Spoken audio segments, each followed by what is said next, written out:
조선시대 역대 왕 중 커버가 안되는 왕 연산군. 최근 연산군의 초기 10년은 그래도 멀쩡한 정치를 했다는 의견도 많이 있지만 갑자사화 이후의 결론만 놓고 보면 그 기간은 추진력을 위해 무릎을 꿇은 것으로 보일 정도입니다. 오늘은 연산군이 멀쩡했을 시기에 폭군의 조짐을 보였던 에피소드 하나를 소개할 예정인데, 그 전에 연산군이 그 정상 시기에 그래도 업적이라고 할 만한 걸 몇 가지 살펴보면, 첫째, 빈민 구제 및 경제 안정화.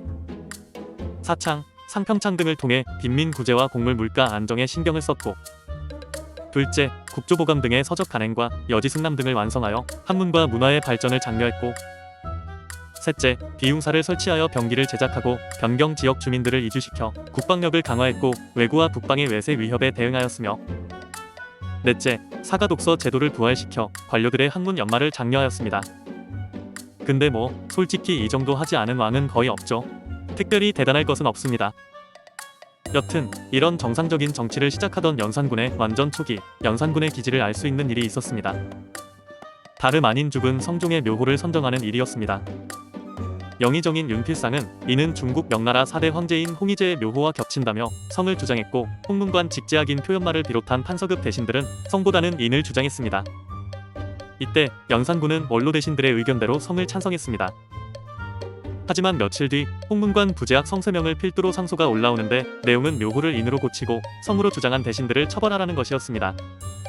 엄연히 왕인 연산군이 결정한 일이고 그 과정에도 그다지 흠이 있는 것도 아니었음에도 이런 상소가 올라왔고 대신들은 이런 상소에 부담감을 느껴 사직 의사를 밝혔습니다.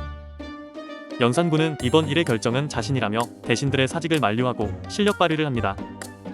다름 아닌 상소에 서명한 유생 157명을 하옥하고 내용의 과격함을 지적하며 어디서 그들이 그런 말을 들었는지 추국도 명합니다. 이제 막 왕위에 오른 연산군의 의외로 강한 드라이브의 대가는 물론이고 공격을 받았던 대신들까지도 연산군을 만류합니다. 하지만 연산군은 잘못에 대해 죄를 묻지 않으면 재주만 믿고 건방져진다고 지적하며 신하들의 의견을 받아들여 하옥은 하지 않지만 조사는 계속 시킵니다. 그리고 결국 유생 3명은 유배되고 21명은 과거 응시 자격을 박탈당합니다. 이에 신하들은 이들의 용서를 건의하며 이런 일이 사서에 기록될 텐데 보기 좋지 않을 것이라고 말하자 연산군은 그 유명한 말을 남깁니다. 나도 또한 이를 사책에 쓸 줄 알지만 위를 능멸하는 풍습을 고치지 않을 수 없다. 그렇습니다. 연산군 1년에 이미 연산군은 위를 능멸하는 풍습에 대한 강한 거부감이 있었습니다. 당연히 그 능멸의 기준은 오직 자신에게만 있는 것이며 객관적인 척도가 있는 것이 아니죠. 이후 대간과의 반목, 무오사화, 갑자사화 등이 일어나며 우리가 알고 있는 연산군이 등장하지만 제 개인적으로는 어느 날 갑자기 그 성정이 발현된 것으로 보지 않습니다.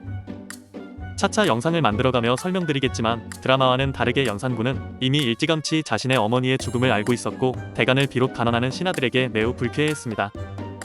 연산군의 폭정은 시기의 문제였지 기간의 문제가 아니었던 것입니다. 연산군에 대한 이야기는 할 에피소드들이 많습니다. 차분히 찾아뵙겠습니다. 오늘은 여기까지입니다. 구독과 좋아요 부탁드립니다. 감사합니다.